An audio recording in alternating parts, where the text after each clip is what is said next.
Saudara-saudariku, para sahabat Yesus yang terkasih, seluruh umat di Paroki Santo Yosef Medari dan Stasi Santo Thomas Sayegan yang terkasih, pada hari Sabtu tanggal 8 Agustus 2020 bersama dengan seluruh gereja kita memperingati peringatan wajib Santo Dominikus, pendiri Ordo Pengkhotbah, seorang imam.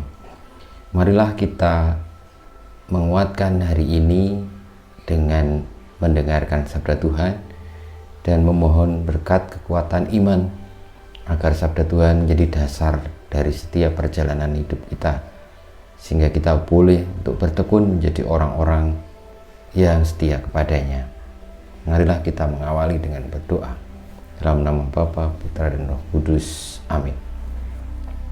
Allah Bapa yang arif bijaksana, Santo Dominikus dengan warta kebenarannya telah menyelamatkan umatmu pada masa lalu. Semoga kini ia tetap menolong gerejamu dengan jasa dan doanya, serta menjadi pelindung kami yang setia dengan pengantaran Yesus Kristus Putramu, yang bersama Dikau dalam persatuan Roh Kudus hidup dan berkuasa Allah sepanjang segala masa. Amin. Bacaan Injil hari Sabtu tanggal 8 Agustus 2020 dari Injil Yesus Kristus menurut Matius bab 17 ayat 14 sampai dengan 20. Sekali peristiwa datanglah seorang mendapatkan Yesus dan menyembah. Katanya, "Tuhan, kasihanilah anakku. Ia sakit ayan dan sangat menderita. Ia sering jatuh ke dalam api dan juga sering ke dalam air. Aku sudah membawanya kepada murid-muridmu, tetapi mereka tidak dapat menyembuhkannya." Maka kata Yesus, "Hai kalian angkatan yang tidak percaya dan sesat, berapa lama lagi aku harus tinggal di antara kalian? Berapa lama lagi aku harus sabar terhadap kalian? Bawalah anak itu kemari." Dengan keras Yesus menegur roh jahat itu, lalu keluarlah ia daripadanya, dan anak itu sembuh seketika itu juga. Kemudian ketika mereka sendirian, para murid menghampiri Yesus dan bertanya, "Mengapa kami tidak dapat mengusir setan itu?" Yesus menjawab, "Karena kalian kurang percaya. Sebab aku berkata kepadamu, sungguh, sekiranya kalian mempunyai iman sebesar biji sesawi saja, kalian dapat berkata kepada gunung ini, 'Pindahlah dari sini ke sana,' maka gunung ini akan pindah, dan tiada yang mustahil bagimu." Demikianlah Injil Tuhan kita. Terpujilah Kristus.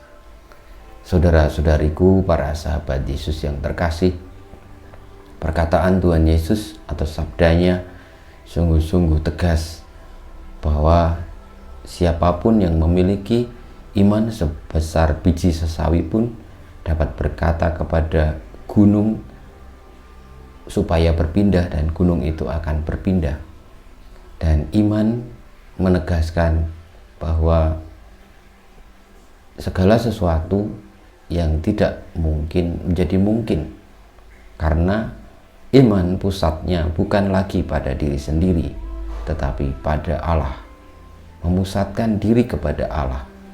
Maka kita semua akan senantiasa didukung oleh Allah sendiri untuk berkarya atas segala hal dalam hidup ini. Karena Allah Maha Kuasa, Dia yang mempunyai hidup ini, Dia sumber segala sesuatu. Ketika Ia menjadi pusat dalam hidup ini, maka tidak ada satupun yang mustahil bagi Dia.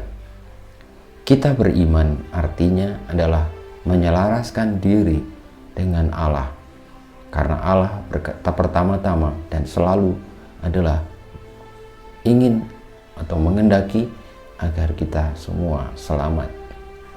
Sebagaimana yang disabdakan oleh Yesus, ketika para murid kurang percaya, maka kekuatan yang besar dari Allah itu tidak tinggal di dalam diri para murid karena kekurang percayaannya, sehingga ia tidak bisa mengusir roh jahat.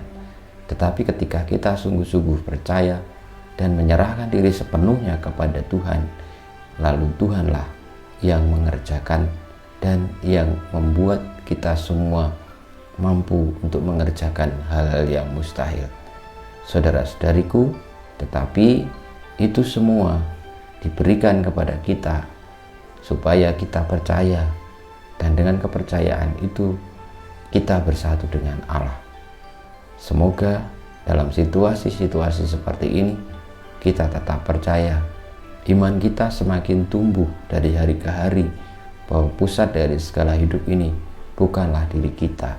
Kita ini rapuh dan berdosa, tetapi jika Tuhan berkehendak atas hidup kita, diri kita, maka tidak ada sesuatu pun dalam hal di dunia ini yang mustahil.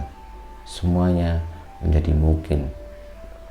Dan semoga dengan beriman teguh kita semua terarah kepada keselamatan, karena bukan kita lagi yang penting, tetapi Allah yang tinggal dan berkarya di dalam hidup kita. Kemuliaan kepada Bapa dan Putra dan Roh Kudus, seperti pada permulaan, sekarang, selalu, dan sepanjang segala abad. Amin. Ya Yesus, jadikanlah hati kami seperti hati-Mu. Tuhan bersamamu dan bersama Roh-Mu, kita semua hidup kita, karya-karya kita, perjuangan kita untuk teguh beriman, senantiasa dibimbing, dilindungi, diberkati oleh Allah yang Maha Kuasa, Bapa dan Putra dan Roh Kudus. Amin.